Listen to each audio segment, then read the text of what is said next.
Going back to the Bengals' beginning of their current win streak, which was in Week 5. Since that time, Joe Burrow leads the National Football League in completion percentage and completions per game, and he's tied for the league lead in touchdowns. Lamar Jackson is magnificent. The Ravens are crushing people. They got ahead of the Bengals, but they didn't run away and hide. Those losses, the inexplicable losses they took, could easily come back to bite them because the best team is Cincinnati.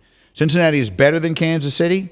I think when push comes to shove, I trust Cincinnati more than I trust the Ravens. I trust Joe Burrow as much as I trust anyone in the league who doesn't wear the jersey number 15.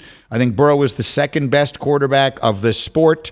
I think he is the second best quarterback of his time. And I think when it all is said and done, the Bengals would be the team I would pick. Yeah, two really, really encouraging numbers that come out of this game for Cincinnati. Number one, protection's always been a problem for them. Joe Burrow took only 1 sack on 46 dropbacks against Buffalo last night. That's a really good sign. And secondly, he threw for 348 yards in that game, but only 41 of those went to Jamar Chase. One of the biggest problems with that offense early in the season is that they were so Jamar Chase heavy, so Jamar Chase dependent. Not anymore. He's really diversified his portfolio. He's being protected better than ever before, and he's spreading the ball around better than ever before. And in that offense, those are awfully good virtues that I think can carry them an awfully long way. No one has had the goalpost move for them more than Zach Wilson. Right. Zach Wilson is your kid, and you guys have both been through this, when they're playing basketball and they're like 6 years old. Yeah. And you don't ever expect them to make a shot. And then a shot goes in and you're like, oh my goodness, look at that. Yeah. When Zach Wilson does anything that looks like what an NFL quarterback is supposed to do, we react like our 6-year-old just made a free throw. The reality is he's not good enough. He's not even close. They're deluding themselves into something. Why? I don't know. Are they trying to protect Joe Douglas because he made what's going to go down as one of the worst draft picks of all time? This guy is now submarining 2 seasons of great defense. Right. Is it because for whatever reason, they've chosen, it's because Aaron doesn't want them to? I don't know what the reason is, but they've had 3 opportunities to have someone else be on their team that can play quarterback. When the season ended, they could have made a change this summer and brought in a real backup. When Rodgers first got hurt, they could have done that.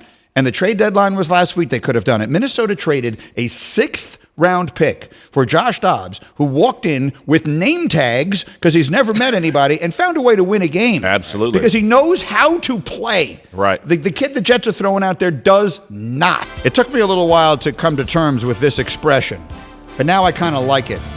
C.J. Stroud is him. That kid is incredible.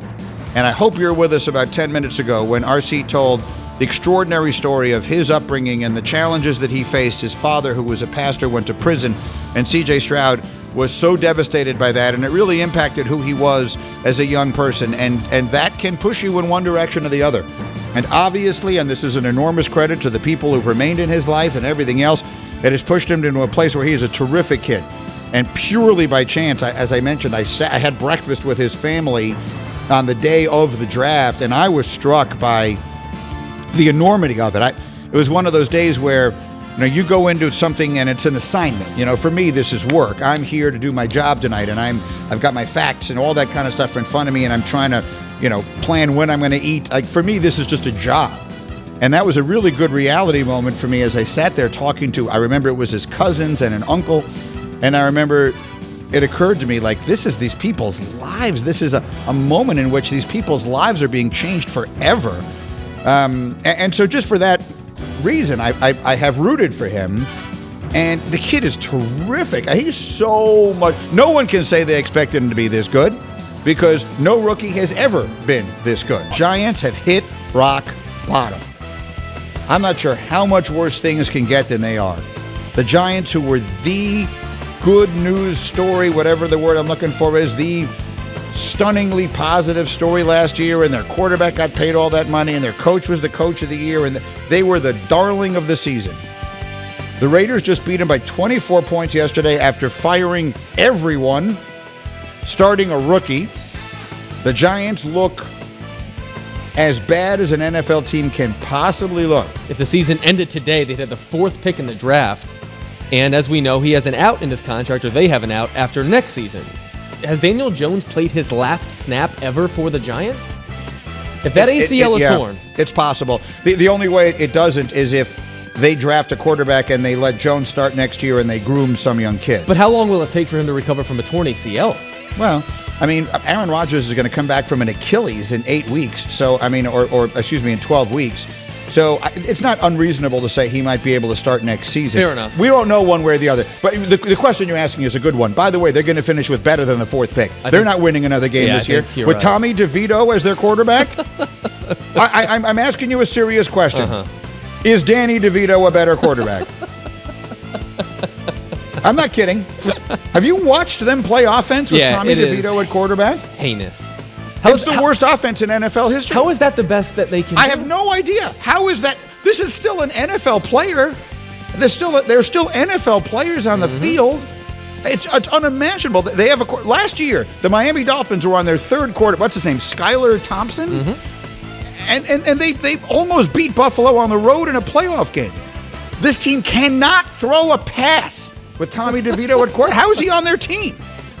What the hell is going on? So now here we go without further ado, while wearing a picture of Luciano Pavarotti, his doppelganger, around his chest, the greatest opera singer perhaps that ever lived. This is Bubba's rendition of Fly, Eagles, Fly. 3, 2, 1. Fly, Eagles, fly, on the road to victory. Fight, fight, fight. Fight, Eagles, fight. Score a touchdown, 1, 2, 3. 1, 2, 3. Hit 'em low, hit 'em high, and watch our Eagles fight.